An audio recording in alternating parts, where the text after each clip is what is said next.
Caleb Turner knew something was wrong the moment the door opened and warm air rushed out to meet him. The house had been abandoned for 11 years. No electricity, no running water, no legal occupants. Yet the air inside felt lived in. That alone should have sent him back to his car. But Caleb stepped forward anyway. The property sat on the edge of western Ohio, 40 minutes outside Dayton, in a collapsing town where grocery stores closed early and entire streets had gone dark. His aunt had inherited the place after Caleb's great-uncle died alone inside it. Heart attack, 3 days before anyone noticed. She lived out of state and didn't want to deal with it, so Caleb came instead, just to walk through, take photos, check for damage, make sure no one had broken in. He arrived at 4:12 p.m. Gray clouds hung low over cracked pavement, dead leaves scraped across sidewalks. Half the houses on the street were boarded up. One had burned so badly only the chimney remained. No voices, no cars, no movement. Caleb parked across from the house and grabbed his phone, keys, and flashlight. He hesitated at the door, then unlocked it. The hinge screamed softly as it opened. Dust floated in long beams of fading sunlight. The walls were yellowed. Mold crawled along the corners. The floorboards sagged under his weight. Caleb took 2 steps inside and froze. Breathing. Not his. Slow. Steady. Coming from deeper in the house. His mind rushed to explain it away. Old buildings settle. Air moves strangely. Pipes echo. But breathing doesn't echo like that. Caleb swallowed and stepped farther inside. The living room. The living room was empty. No furniture, just dark outlines on the carpet where couches once sat. Water stains climbed the walls like fingerprints. Something crunched under a shoe. Glass. A broken picture frame lay near the hallway. The photo inside had been removed. Caleb raised his phone and snapped a few pictures for his aunt. That's when he noticed the smell. Cigarette smoke. Fresh. His chest tightened. The house had been vacant for over a decade. No one should be smoking in here. He whispered, "Hello?" His voice felt too loud. No answer, but somewhere upstairs a floorboard creaked. Caleb told himself it was just temperature shift. Still, he turned on his flashlight. The beam cut through shadows toward the staircase. Mud streaked the steps. Small footprints. Not animal. Human. Recent. His pulse spiked. He backed toward the door, then stopped. The front door was closed. He didn't remember closing it. Caleb unlocked it and pulled it open. Cold air rushed in. He considered leaving. He should have left. Instead, he called his aunt. No signal. He shoved his phone into his pocket and stepped back inside. If someone was squatting, it needed to be documented. That was the responsible thing. That was what he told himself. Upstairs. Each stair groaned under his weight. The second-floor hallway stretched longer than it should have. 3 doors on the left, 2 on the right. At the end, a small bathroom. All doors closed. Caleb approached the nearest bedroom, pushed it open.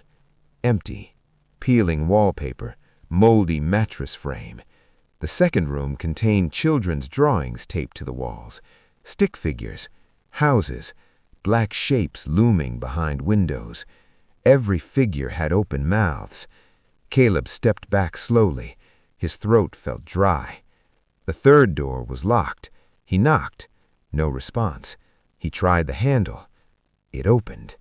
Inside was nothing but stacked clothing. Men's shirts, children's jackets, shoes lined neatly against the wall. Every pair muddy.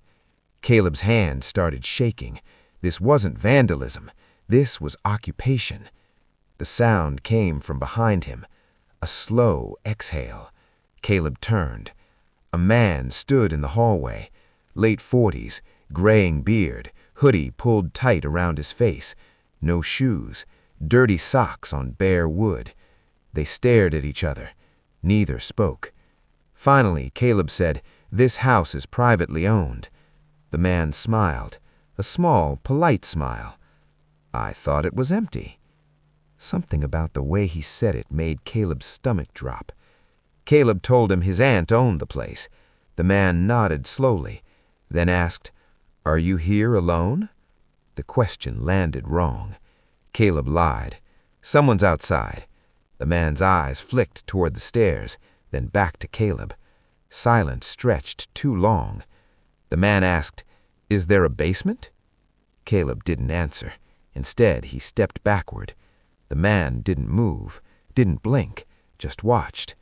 Caleb walked down the stairs slowly, keeping his eyes on the man. Once at the bottom, he grabbed his keys and headed for the door. It opened easily. He walked out, didn't run, didn't look back, only breathed once he was inside his car. Police arrived within 15 minutes. They searched the house, found bedding in the basement, food wrappers, a pile of wallets, 3 driver's licenses, none belonging to the man Caleb saw. A detective told him the house had been flagged months earlier. Neighbors reported lights at night, voices, people coming and going. They called it a transient hub. Squatters, drifters, sometimes worse. They never stole valuables. They took people. Missing persons from nearby towns, runaways, drug users, anyone unlikely to be missed. Caleb later learned that Ohio, like many states, has hundreds of cases each year involving abandoned homes used for illegal confinement. It rarely makes headlines. People just disappear. 2 weeks later, Caleb received a call from the detective. They had reviewed body cam footage. During the initial search, just before officers entered the basement, something moved behind Caleb in the hallway. The man hadn't been alone. Caleb still wakes up some nights remembering the question, "Are you here alone?" and wondering how many people walked into empty houses, never walked back out. Caleb Turner didn't sleep after that. Every time his eyes closed, he saw the man's face at the end of the hallway. Not angry, not threatening, just patient. Police said they hadn't found him. No fingerprints, no identification, no arrests. They believed he was part of a larger group that moved between abandoned properties across southern Ohio and eastern Indiana. Squatter networks, underground trafficking routes, houses used as temporary holding spaces. Caleb wanted to forget it. Tried to. He returned to work, pretended things were normal, but something felt wrong. He started checking his rearview mirror more often, started locking his doors twice, started jumping when his phone buzzed. Then, 4 days later, his aunt called. She said someone had been inside the house again. She'd hired a local cleaning crew to clear debris before selling the property. They never made it inside.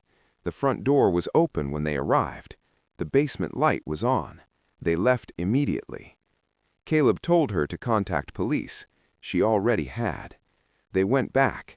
Nothing. No people, no movement. Just more signs of habitation. Fresh food packaging, a sleeping bag, and this time, something new. Carved into the living room wall with a screwdriver. Caleb stared at the photo the detective texted him. The handwriting looked rushed, uneven, like someone had been shaking. The detective asked if Caleb would come in and give another statement. He agreed, against instinct.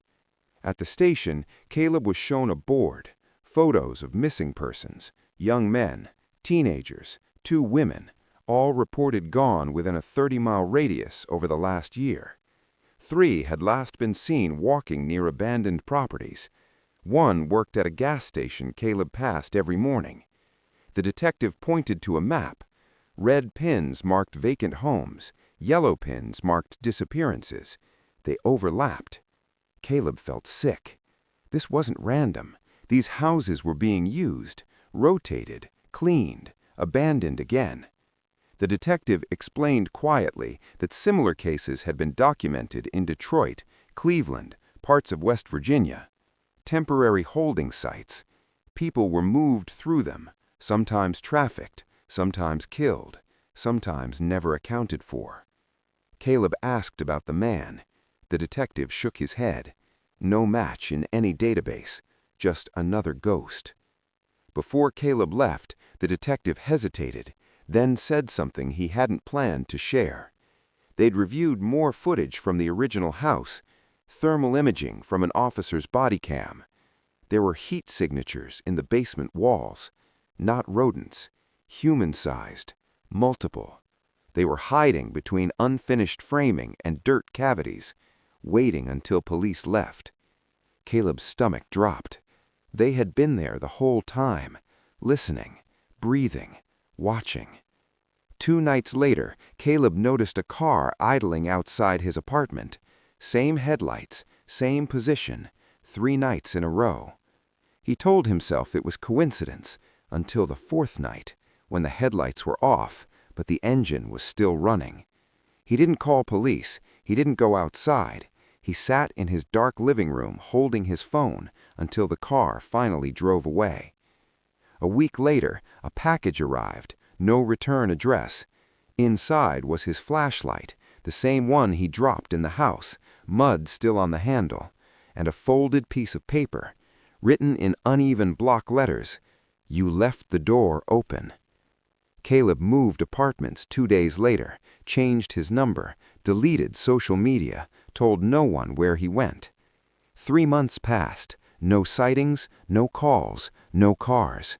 He started to breathe again, until one evening, driving home from work, traffic slowed near an abandoned strip mall. Police tape, multiple cruisers, crime scene vans. Caleb pulled over. An officer recognized his name from the report, told him they'd found something in one of the empty units, makeshift rooms, chains bolted into concrete, personal items belonging to several missing persons, and written across one wall. Caleb sat in his car, shaking. Later that night, he checked his apartment door, locked, windows secure, everything normal. He finally allowed himself to relax. Then his phone buzzed. Unknown number, one message, a photo. It showed the inside of his new apartment hallway, taken from behind. Underneath it, still alone? Caleb never found out how they followed him. He never found out how many people were involved. He moved again and again. But some nights, when the building settles and pipes creak, he remembers the warmth inside that abandoned house and understands the truth, too late. They don't live in empty houses. They wait in them.